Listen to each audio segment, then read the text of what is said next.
ఈరోజు నరేంద్ర మోదీ గారు గత 12 సంవత్సరాలుగా ఒక్క సెలవు కూడా తీసుకోకుండా దేశం బాగుండాలి, నా దేశ ప్రజలందరూ బాగుండాలి, దేశం ప్రపంచంలో నంబర్ 1గా రావాలని చెప్పి అనేక కృషి చేస్తూ ఈరోజు దేశంలో అనేక సంక్షేమ కార్యక్రమాలు తీసుకొస్తూ మంచి పరిపాలన అందిస్తున్నటువంటి నరేంద్ర మోదీ గారిని కాంగ్రెస్ పార్టీ ఎట్లా విమర్శించాలి, ఏ రకంగా ఎదుర్కోవాలి అని అగమ్య గోచరంగా మల్లికార్జున ఖర్గే గారు ఏ రకంగా అయితే ఈ దేశ ప్రధానిని ఉగ్రవాదితో పోలుస్తూ మరి వ్యాఖ్యానాలు చేసిండో దాన్ని మేము తీవ్రంగా ఖండిస్తూ ఉన్నాం.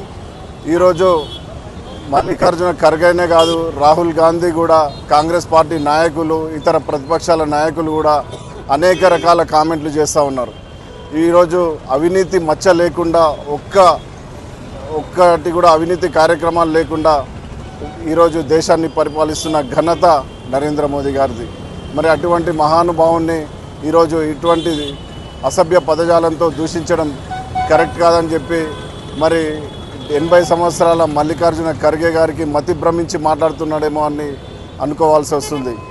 కాబట్టి దీన్ని మేము తీవ్రంగా ఖండిస్తూ మరి ప్రతి ఒక్క కాంగ్రెస్ నాయకుడిని కూడా వీధి నుంచి కూడా తరిమి కొట్టాల్సిన అవసరం వచ్చిందని చెప్పి తెలియజేస్తూ మరి రాబోయే రోజులలో కాంగ్రెస్ పార్టీని దేశంలో ఎక్కడ లేకుండా కూడా చేయాలని చెప్పి ఈ సందర్భంగా తెలియజేస్తూ మరి కార్యకర్తలు పెద్ద ఎత్తున కృషి చేయాలని చెప్పి తెలియజేస్తూ ఉన్నాను.